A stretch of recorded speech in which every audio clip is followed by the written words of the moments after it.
ልብ ያለው አርሰናል ደጋፊ ወንድ የሆነ እስቲ እንደባለፈው እንደ ካራቦ ካፕ ጊዜ እናሸንፋለን እያልሽ ጨፍሪ፣ ቪዲዮ ስሪ እስቲ በክለብሽ የምትተማመኝ ከሆነ እስቲ ልብ ያለው አልኩ አረጋጋናቸዋል። ልብ ያለው እንደባለፈው በጣም እኮ የፕሪሚየር ሊግ እያለ ይጨፍር ይብላ። እስቲ ይሂድና እንደባለፈው ያውሩ። ለምን አያወሩ?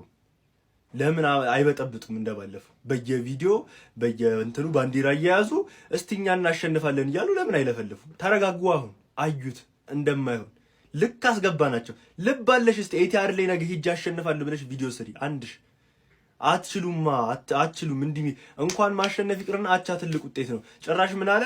አቻ ልንወጣ ነው ወይ ኤቲአር የምንሄደው? እንዴት ብታስቡን ነው አለ አርቴታ። አቻ ባገኘህና በተሳካልህ ነው እንጂ ልብ ያለው አርሰናል ደጋፊ አልኩ ከባለፈው ተምሯላ። ነገ ደግሞ ታያላችሁ እንዴት ፕሪሚየር ሊግ ቻምፒዮን ለዋንጫ የሚጮት ቲም እንዴት አይነት ጨዋታ እንደሚጮት ታያላችሁ። ነገ ቲሜን ታዩታላችሁ። የኔን ቲሜን 90 ደቂቃ ሲዘጋ ያን ፈሪ ታዩታላችሁ። ዘግቶም ግን አሳያችኋለሁ እንዴት እንደምናሸንፍ።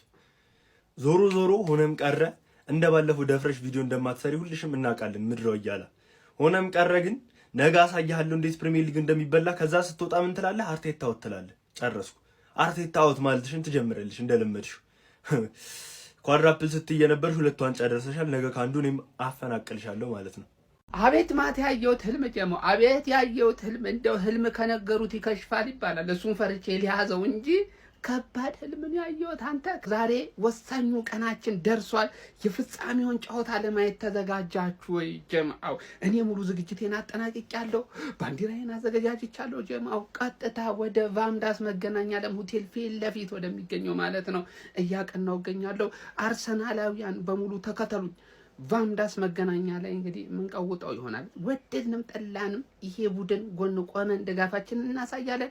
በቀጣይነት ደግሞ ሲቲን ረግጠን በጋራ የምንጨፍር ይሆናል ያለምንም ጥርጥር ማለት ነው። ጀምአው ግን አንድ ነገር ተጠንቀቁ። ይኸውላችሁ መፍራት የሚባል ነገር ቡድናችንን ማስወገድ አለበት፣ ደጋፊውን ማስወገድ አለበት። በስለ ልቦናው ጠንካራ መሆን መቻል አለብን። ገብቷል አይደለ? ይቅናን።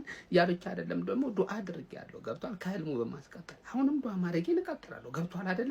ቫምዳስን ገና ለማንኛውም ጀማው በጊዜ ይመቻችሁ። 100 ብር ለአንድ ሰው ብርቁ፣ ለ100 ሰው ጌጡ። እኔ 100 ሰው አንዳንድ ብር ለአቋማ መስዋዕት የሚያቀርብ ሰው ባገኝ ኖሮ አይደለም ወያለውን ከፕሪሚየር ሊግ ሻምፒዮንሺፕ ልከው ነበር። ግን ሁሉም በፍሬ ቋጠ ሲባል ፍሬውን ቋጠረ። ምን ላድርግ? ቋጠረብኝ። እኔ መቶ መቼ ወለድኩ? እኔ ወለድኩ ወይ ሌላው ወለደ? የወለዳችሁ በቃችሁ፣ ያልወለዳችሁ በአንዱ ፍሬ እንወልዳለን ያልኩት። በቃ እባካችሁ መስዋዕት አቅርቡ። እባካችሁ። እሁድ ማን ሲቲን ወድጄም ሳይሆን በግዴ ሳንቀባረራት መተህ እዚህ ብስራተ ገብርኤል አዶት ሲኒማ ከኛ ጋር ማየት ትችላለህ ነው የሚገባ። ከዱዋ ጋር ያቻውን እዚህ ጋር አጫጭሳት አለ አቻ በግዴታ ነው እና ማን ነው ዘንድሮ ማንንም አይካል ነገር ተጫወትንም አልተጫወትንም 3 ነጥብ ኤፍሲ እንደሆነን ማንንም ሰው አይክድም። ይሄንንም ኢቲአር ላይ ሄደን እናሳካዋለን ነው ማለት። ፋየር ላይ ነኝ ብሏል። እኛም ፋየር ውስጣችን አለ። ከሞን ዩ ጋናርስ 11 ሰዓት ጀምሮ መገኘት ትችላላችሁ። አጣለው የሳምንቱ እጅግ ተጠባቂና አጓጊው ጨዋታ ማንቸስተር ሲቲ ከአርሰናል በኢታድ ስቴዲየም የዋንጫውን ጉዞ የሚወሰንበት የሚመስለው ጨዋታ እንግዲህ ኢታድ ላይ አመሻሽ 12 ሰዓት ተኩል ሲል ማንቸስተር ሲቲ ከአርሰናል እንግዲህ ጨዋታቸውን ያደርጋሉ ማለት ነው። ተፋጠጥ ነው እንግዲህ። ይህንን ጨዋታ ማን እስቲ የሚያሸንፍ ይመስላችኋል? ይህንን ጨዋታ እስቲ በኮመንት ግምታችሁን አሳውቁኝ። ይመቻችሁ። መልካም እድል ለሁለታችሁ። ማንቸስተር ሲቲ ከአርሰናል ታይትል ዲሳይደር ጌም። አርሰናል የጣለውን ዋንጫ እንግዲህ መልሶ ለማግኘት ይፋለጣል ነገር። ሲቲ ደግሞ አሸንፎ የነጥብ ልዩነቱን ወደ 3 የሚያጠብበት ጨዋታ ይሆናል። የዋንጫ ጨዋታ ነው። የሚገርም ጨዋታ። ይህንን ጨዋታ ያሸነፈ ቡድን ወደ ዋንጫው የሚጠጋበት ነው።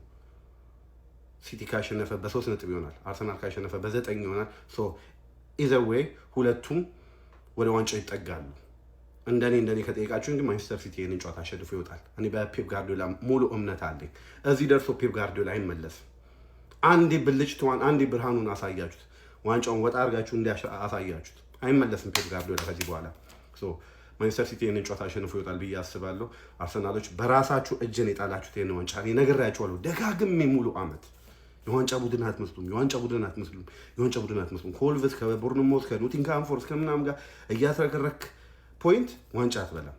ይህንን ደግሞ ነገ ታየዋለህ። በራሳችሁ እጅ ነው ዋንጫውን አሳልፋችሁ የሰጣችሁት። ፔፕ ጋርዲዮላ እነ ቼልሲ እና ሃላንድ እነ ሴሜንዮን ነገ አይመለሱም።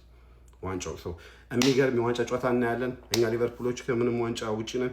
ፈታ ብለን ኒውትራል ሆነን ነው የምናየው። ነገር ግን እኔ የምቋጥረው ለሲቲዝን ነው። ጉድ ላክ ሲቲዝንስ።